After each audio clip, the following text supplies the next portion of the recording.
ചെങ്കടലിൽ സൗദി കപ്പലിന് നേരെ ഹൂതി മിസൈൽ ആക്രമണം 4 കപ്പൽ ജീവനക്കാർ കൊല്ലപ്പെട്ടു. 3 പാകിസ്ഥാനികളും ഒരു ഇന്തോനേഷ്യക്കാരനുമാണ് കൊല്ലപ്പെട്ടത്. ബാബ് എൽ മന്തേബ് കടലിടുക്കിനോട് ചേർന്നാണ് ഈജിപ്ഷ്യൻ കാർഗോ കപ്പൽ ആക്രമിക്കപ്പെട്ടത്. മറ്റൊരു സൗദി കപ്പലും ആക്രമണത്തിൽ തകർന്നിട്ടുണ്ട്. US ഏർപ്പെടുത്തിയ ഉപരോധം മറികടന്ന പാനമ കപ്പലിന് നേരെ നടപടിയെടുത്തതായി US സെൻട്രൽ കമാൻഡും അറിയിച്ചിട്ടുണ്ട്. ഐസൻ തന്നെയാണ് ഈ വാർത്തയുടെ വിശദാംശങ്ങളുമായി ചേരുന്നത്. ഐസൻ, ഏത് സാഹചര്യത്തിലായിരുന്നു ഹൂതി ആക്രമണം ഉണ്ടായത്? മേഖലയിലെ അശാന്തി അത് കൂടുതൽ വ്യാപിക്കുന്ന സാഹചര്യമുണ്ടോ? തീർച്ചയായും പ്രജിത്ത്, ഹൂതികളുടെ ആക്രമണം എന്ന് പറയുന്നത് നേരത്തെ നമുക്കറിയാവുന്നതാണ്.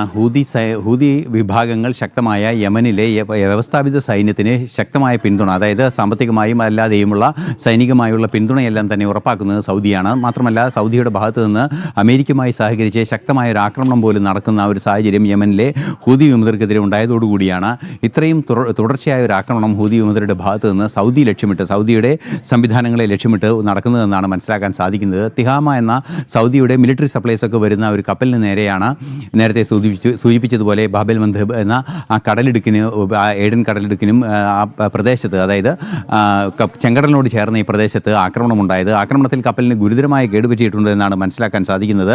അതുപോലെ തന്നെ മറ്റൊരു നിർണായകമായ കപ്പലിന് നേരെയുള്ള നടപടി എന്ന് പറയുന്നത് US സെൻട്രൽ കമാൻഡിൻ്റെ ഭാഗത്തു നിന്നുണ്ടായതാണ്. പാനമ കപ്പലിന് നേരെ ആക്രമണം നടത്തിയതായി, അതായത് ഒരു സൈനിക നടപടി തന്നെ എടുത്തതായി US സെൻട്രൽ കമാൻഡും അറിയിക്കുന്നുണ്ട്. ഇറാൻ ഉപരോധം മറികടന്ന് എന്തായാലും ഇവിടെ ഇപ്പോൾ ഇറാനുമായിട്ടുള്ള പ്രശ്നങ്ങൾ, അവിടെ ഹുർമുസിലടക്കമുള്ള സംഘർഷങ്ങൾ അങ്ങനെ തുടരുകയാണ്.